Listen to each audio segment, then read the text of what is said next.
Hey there, I'm Brandon, and this is the Dirt Church Devotional. Position or purpose, what's more important to you? And most people would probably say, at least to sound a little bit humble, oh, my purpose is more important. But the way they live might speak otherwise. There's two kings in the Bible. Well, there's several more than that, but two kings that I want to highlight. One was King Saul, the first king anointed that God had anointed to be king of Israel, and King David. King Saul started out good. He was humble and whatnot. But before long, he made it his purpose to maintain his position. He did everything that he could to stay in power. He even tried to kill David, who was anointed king after him. He tried to kill David several times. In fact, for years. He even let his daughter marry David so he could try and entrap him, so he could kill him, so he could maintain the kingship for himself and his family. Now, the other one was David.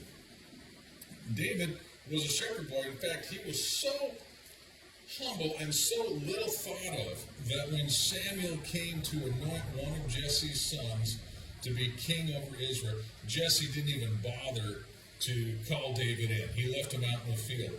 And when God had rejected his older sons, Samuel scratched his head and said, "This is weird. Is that all?" And Jesse said, "Well, there's one more." Turns out David was the guy. His purpose in life was to be king, to have that position.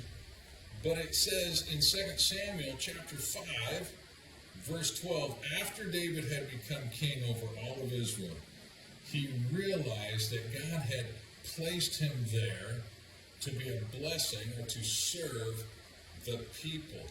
His position was a platform for his purpose.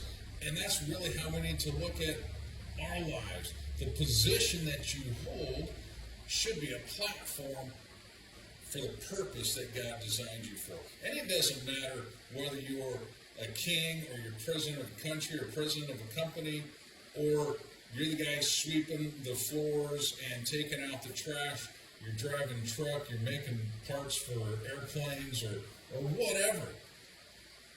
Your position is there to give you a platform for your purpose. One more guy I want to talk about, that's Abraham. He's Father Abraham out of Genesis chapter 18 and in verse 19. And chapter 18 really talks about where God promised he's going to have a son, and he's also letting him know he's going to destroy Sodom and Gomorrah. And as God is getting ready to walk away and go down and check out Sodom and Gomorrah, he's talking to himself and says, "Boy, you know what? I have appointed him that he might be a blessing to the world," get this, a blessing to the world, by instructing his family, his children, and his household after him as to how to serve me by showing them how to live for me. Abraham's purpose was to bless the world. That was the long-standing, but the short term was simply by teaching his family to honor, fear, respect, and serve God. That was a big thing. If he did that right, the whole world was going to be blessed by the one that would come, Jesus Christ, the Messiah, who, by the way, was also descended from David. So, again, let me ask you, what's more important to you, your position or your purpose? Try and make your purpose more important and realize God has given you your position as a platform to promote not just your purpose, his purpose that he placed in you. Chew on that. We'll talk to you next time.